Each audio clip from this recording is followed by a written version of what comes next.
Sorry. This is part of my job. I'm supposed to do this. Slate.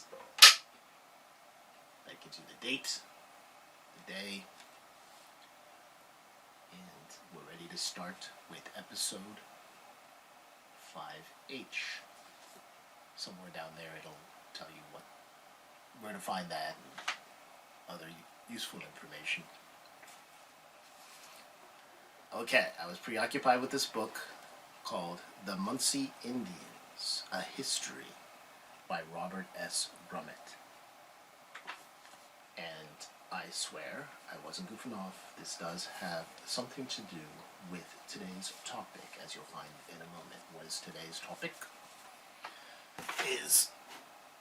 Our focus today is a lesson on the role of women in the indigenous peoples, or amongst the indigenous peoples, the role of women as leaders and their contribution to their civilization before the white man, the Europeans, invaded and destroyed their civilization, more or less. This topic fits well, I suppose, in what I'm told is the theme of Act 1, Part 1 of the book 2020, which is entitled Lost and Found Civilization. We have a civilization that was lost, and now it's being found, apparently. You'll have to go to the Lost and Found department to find out more about what that means, or you can go to the website. Okay. Today's reading is from what you know as Chapter 5 of the curated collection of journal entries that I made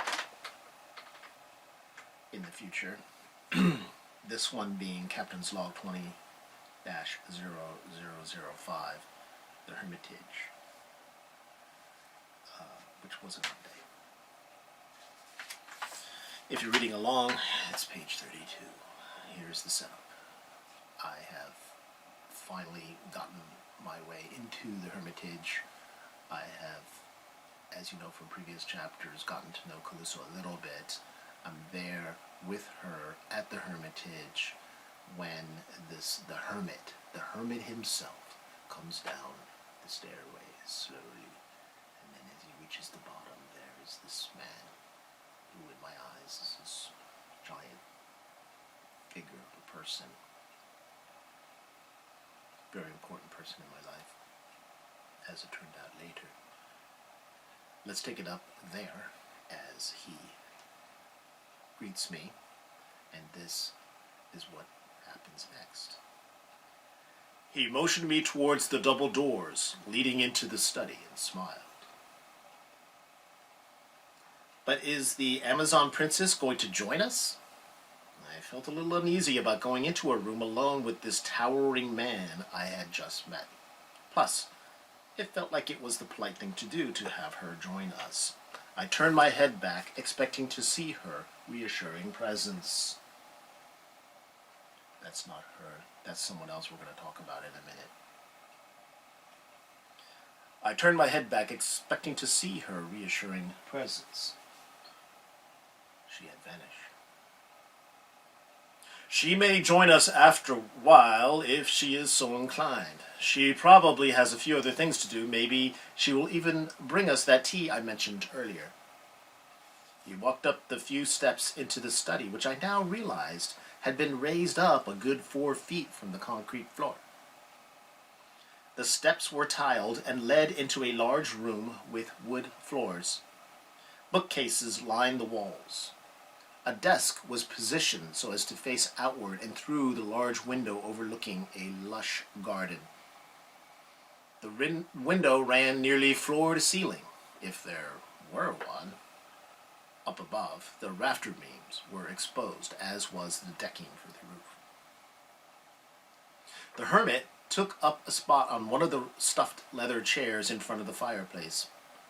I settled into the other one. The look and feel was that of a parlor, like the ones I had seen on TV, if that's what they call those things. Or a room inside a ski lodge where the skiers sit around in their warm sweaters sipping brandy or some such while they talk about their adventures that day out on the slopes. Not like I knew what that was like.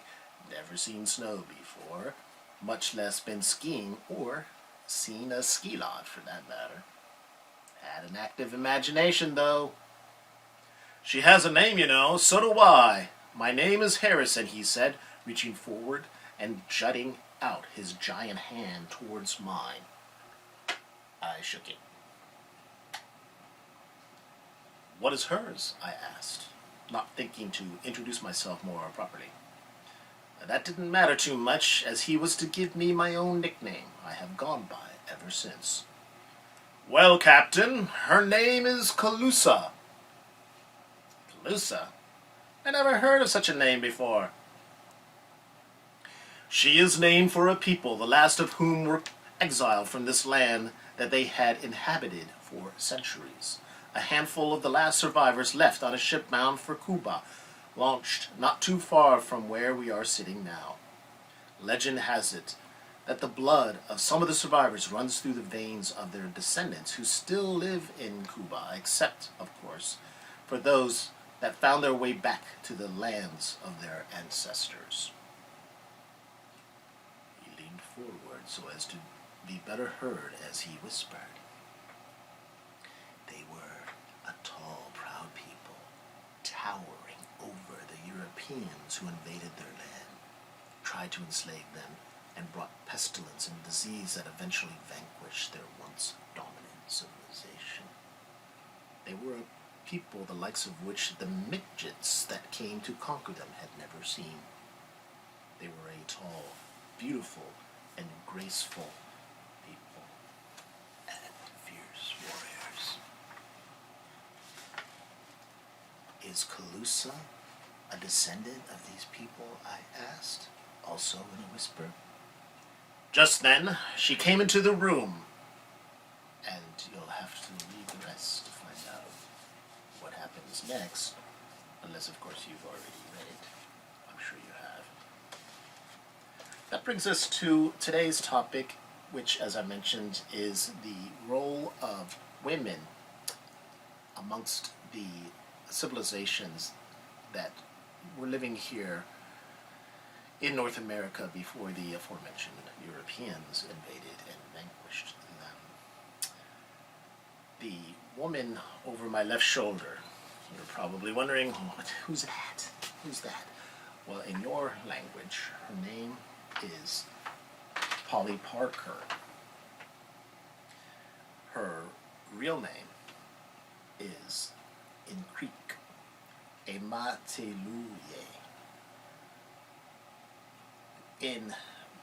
On May 5th, 1858, she escaped from the ship that her and a group of other indigenous peoples were confined to by the Europeans to ship them off to the west, Oklahoma in particular, as part of the Trail of Tears, which you may have studied in grade school or in high school. The Trail of Tears being the effort of the United States government to capture the indigenous peoples and forcibly remove them from the land that they had occupied for all of those centuries. The Creek had fled from northern parts of the southeastern United States into Florida. The Calusa were already here at that time. And by the time in May of 1858, when Polly Parker, as you know her, escaped from the ship, the Calusa had all but been vanquished and had been eradicated from Florida. The tribe or the First Nation, as as the people in Canada refer to the indigenous populations and their civilizations and cultures as First Nations, which is interesting to know. She, when she escaped, she fled for, and they were searching out, trying to capture her for 200 miles.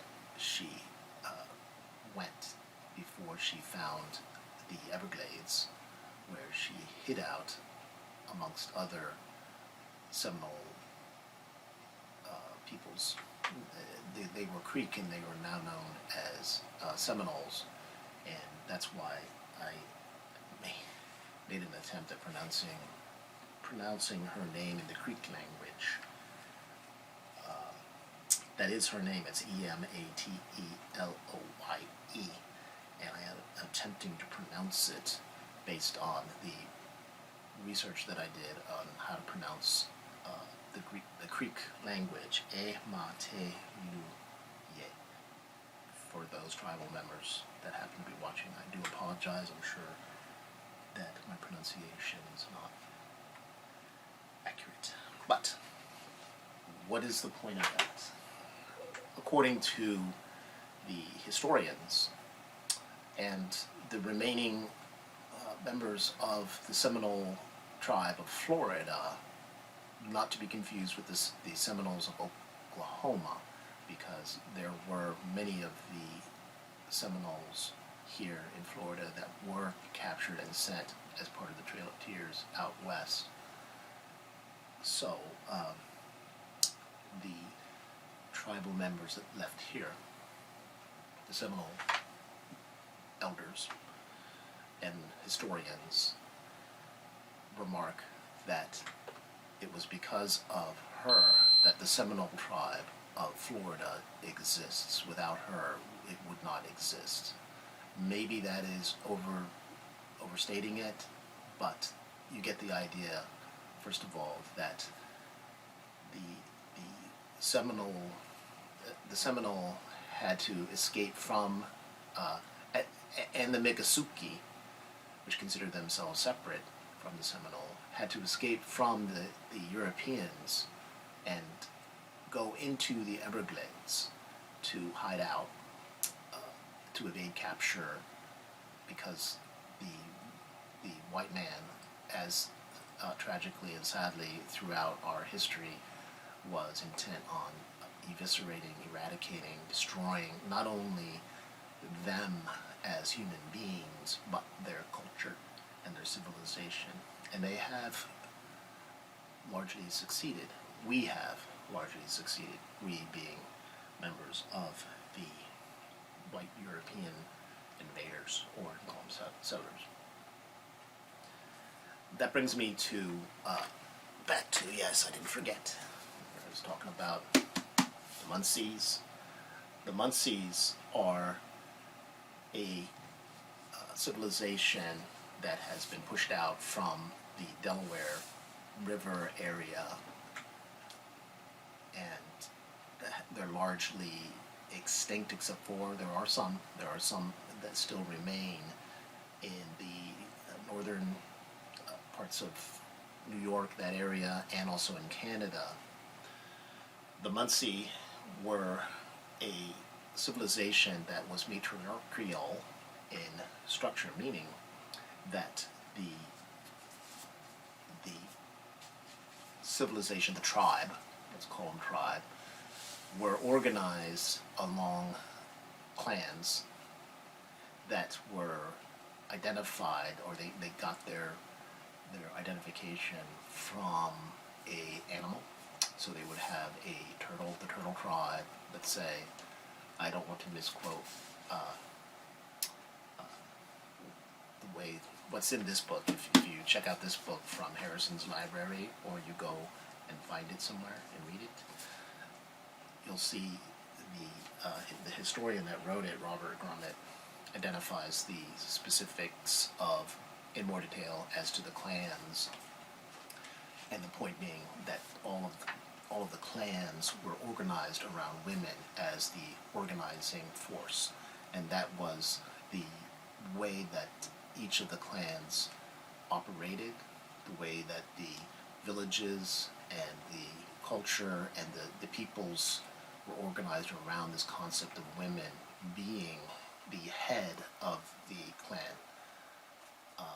and the men were, I won't say that they were secondary, but when you study this, you'll see a little more why it is that the women were the leaders in many different respects of the tribes that they were, of which they were a part. The Seminoles tribe, from what I understand, and I'm not an expert in the Seminole tribes, I only go by what I experienced with Calusa and the Medicine Man. And if you read the book, spoiler alert, if you read the book, which you probably already have, all the way through, you may miss the point that the women are an integral part of this story, not in the story of my life and my experiences, but also in leading our country and our world to this new place where we needed to go. A new place that diverged from the experiences that we had at the hands of the European invaders. The best way I can try to explain that is that the European invaders had a different attitude towards nature and the earth and the relationship of humans to it, to all living things, and or all things that are in nature, whereas the indigenous peoples respected it, realized that they were part of it. The Europeans said, no, I am ordained from a higher authority to dominate. I have dominion over all living things. I think they kind of viewed the humans that were there as maybe less than human. They certainly had that attitude towards African Americans, and also, I mean, they called them savages. They were savages. Their attitude towards the environment and the inhabitants, including the human inhabitants, was in stark contrast to that of the indigenous peoples. And I'll give you an example of something that I ran across recently regarding the Lenape, who were the peoples, the ancient peoples, and the ancient language of which the Munsees were part. It was a teaching tool used by a person that was explaining to a child what the attitude of the indigenous peoples were, in this case, towards a tree. And here's the example. The brave would come to a tree and not really ask for forgiveness for what they were about to do, which was to kill the tree, but to explain to the tree that it was necessary and give a explanation as to why they were doing this. They would tell the tree because they believed living things had a spirit, and even inanimate objects like rocks had a spirit. Now you may think that that's ridiculous, but maybe it isn't, and we can talk about that maybe in another episode. The brave would explain to the tree, I'm here to harvest you. I will make good use of everything that you have to offer. I will use your limbs and branches for firewood or to build things. I will dig out your trunk and fashion it into a boat, and I'll burn out the inside. Dugout canoes, you've heard of that. And they were honoring what they were doing to this part of themselves, because they regard the forest as part of them and all of the living creatures in it. Whereas, what do you think the attitude of a European approaching a tree that's about to cut it down? Do you think that they apologized to the tree or had any kind of inkling as to the importance of that tree, but for their intervention? And was their purpose to use what the tree had to offer as to enhance the community? And the answer is, of course not. The person cutting down that tree was there to make a profit. This was their attitude. They want to make money. They want to make profit, and they destroy the tree so that they can cut it down and sell the wood. Now you could argue, well, but that was to benefit mankind. Well, that wasn't there. That was not what the people that came to this land had in mind. That's not the reason they came here. Okay, I want to bring up one other thing as part of this, the focus of today's episode, which is the role of women in the indigenous peoples as leaders, and the fact that in the future we need to rely on them, women and men alike, from these cultures, to the extent that they can still remember the way things were before we messed everything up. In particular, as you may recall from episode 18H, we got this commentary from somebody. That particular instance talked about that part of the commentary related to the use of phraseology, if you can call it that, by Peabody in referring to people of color, particularly the Haitian boys that were helping me and themselves rebuild our community under the guidance of the medicine man, if you recall. The commentator, in addition to complaining about the use of Peabody's use of language, has the following to say regarding today's topic, and I quote: "Clichés abound as a Native American medicine man takes my sister on a vision quest, after which she changes her name to Whitefeather and pronounces me one of us, even as I continue thinking of Calusa, an, quote, Amazon warrior princess, unquote," as if to imply that that was a pejorative term.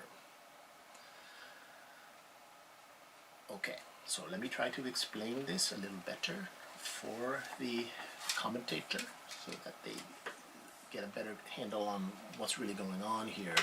Clichés abound! Well, okay, that is the way that I talk.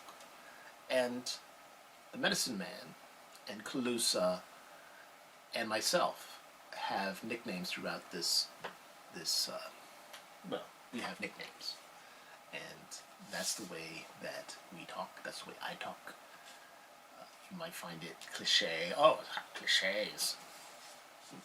It's, I can tell you that Angela in the future is not really, she isn't so demeaning in her description of it, but she's, well, what do you say that for?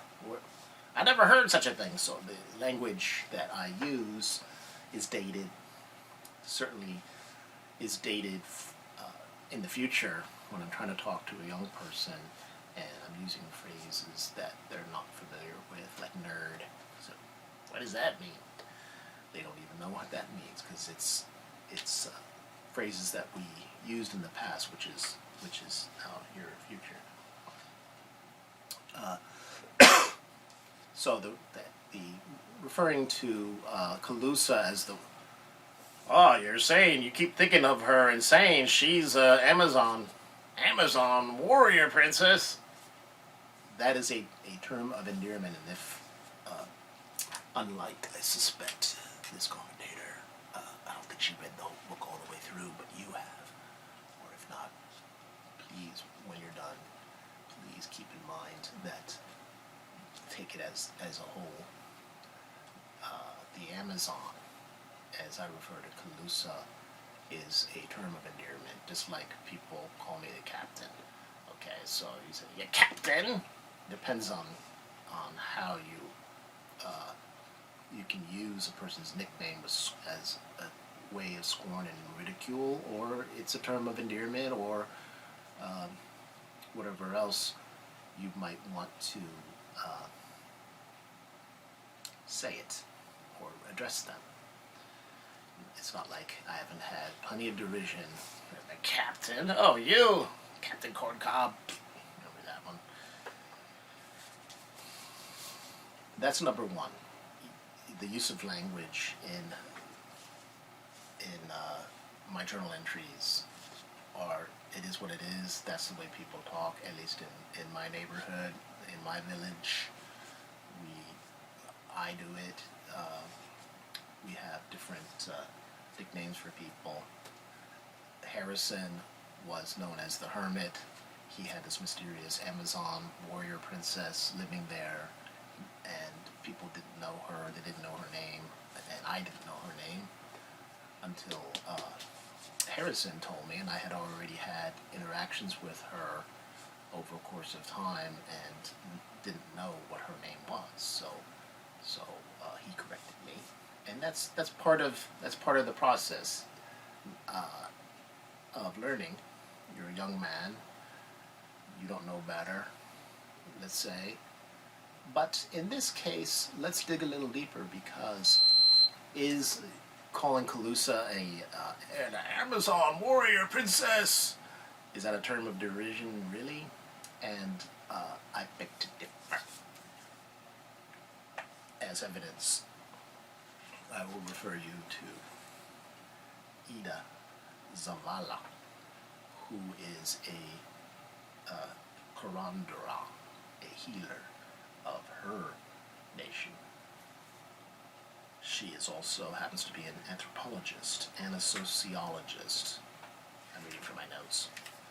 Of the Pacumam Alliance of the Lenape tribe of Delaware, which I explained before is the kind of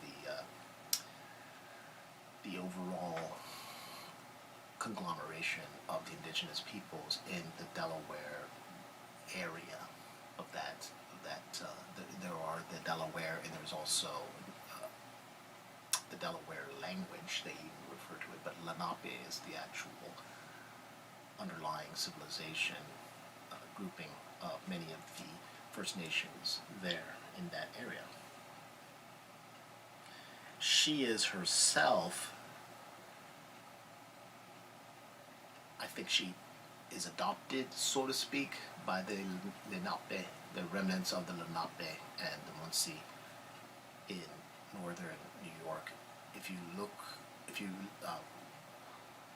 watch her video that she has on YouTube, which reference will be made down there somewhere, or you can go to the website and find out more, link to her YouTube discussion. You will find, starting at 34 minutes through 35 plus minutes in her presentation, that she refers to herself as a Amazonian woman, but it goes a little deeper than that, and I invite you to please take a look at it, because she is asking rhetorically to the people there and those watching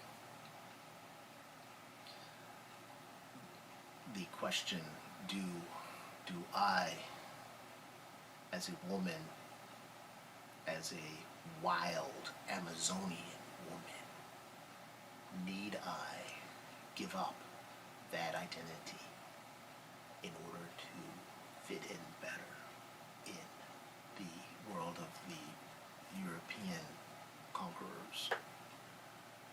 She suggests that yes, she does have to do that in order to function as an anthropologist and a sociologist in the white man's world. But she struggles with that, and she apparently laments it. I bring that up because is it really true that by referring to Calusa as the Amazon warrior princess, that you are really doing her a disservice or denigrating her as a person? In the view of the white man's world, the European conquerors, you would say yes, but they don't care. They don't care about being politically correct because they want her to give up who she is and all that she represents and convert her from a Amazon warrior princess, a wild Amazonian warrior princess, and they want to destroy that so that she can become like them. What does she have to give up in order to fit into this world? And I will submit to you that they've got it reversed. We have got it reversed. We shouldn't think of the indigenous peoples and their women as savages that need to change the way that they do things, the way that they think, the way that they behave, the way that they treat the environment. Get rid of all of that and become one of us and adopt our way of doing those, of living, of building our civilization that ramrods over their ways. When you will discover, we should all discover, that we need to learn the ways of the Lenape and the Calusa and the other indigenous peoples who probably all of the traditions and cultures of the indigenous peoples honored the nature in the way that I have tried to describe here, and we need to relearn that, because we are now reaping what we have sown, and it's not pretty. The environment, Mother Nature, is not too happy with what we have done up until the 2020s, and you all know that. Regardless of when you're watching this, you know what's happening. The environment, Mother Nature, is responding to our degradation, our pollution, our lack of respect, our attitude towards other living things, somehow being unaware that we are one of them. So, what kind of creature spoils its own nest? Okay, I'll leave you with that cheery thought. Thank you for watching, and please feel free to explore the website on this topic and the many others that are available at the website for the book, 2020thebook.com. You can access this video, which obviously you already know because you're watching it, but you'll see other on YouTube.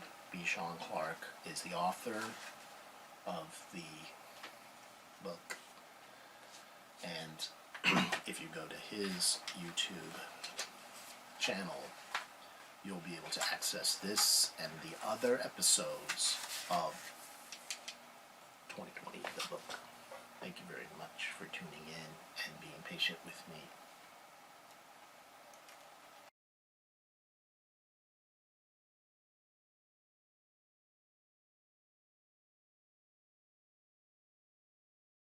or because I represent a new, how can I say, evolution of being an Indian woman, I will adopt a new way of life.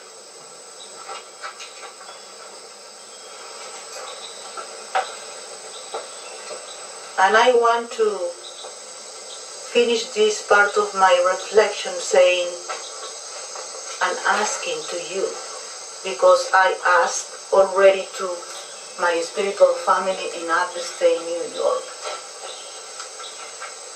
if the price that I have to pay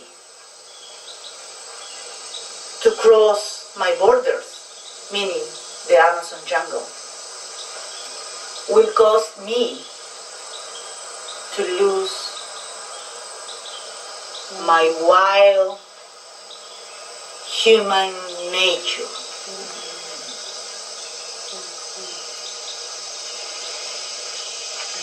And this is a very deep question that I constantly ask to myself. If I will lose my wild, beautiful Amazonian woman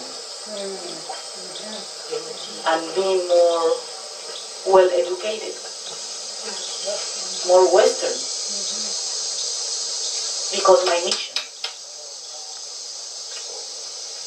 almost obligate me to move on that way.